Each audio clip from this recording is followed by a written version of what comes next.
Korang kalau remote ni rosak, korang tak perlu tukar satu unit. Boleh tengok dekat beg kuning kita, sebab dia ada jual remote ni saja. Harga pun memang sangat berbaloi, RM10 je. Tapi korang perlu tahu frekuensi dia lah.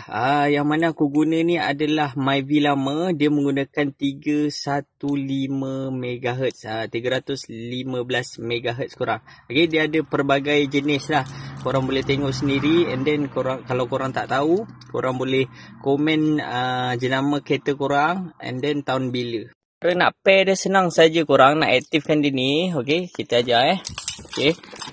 Korang masuk kereta. So sini korang turn on 5 kali. Korang masuk and then 1, 2, 3, 4, 5. And then korang tekan kat sini 2 kali. Okay. And then dah boleh guna dah.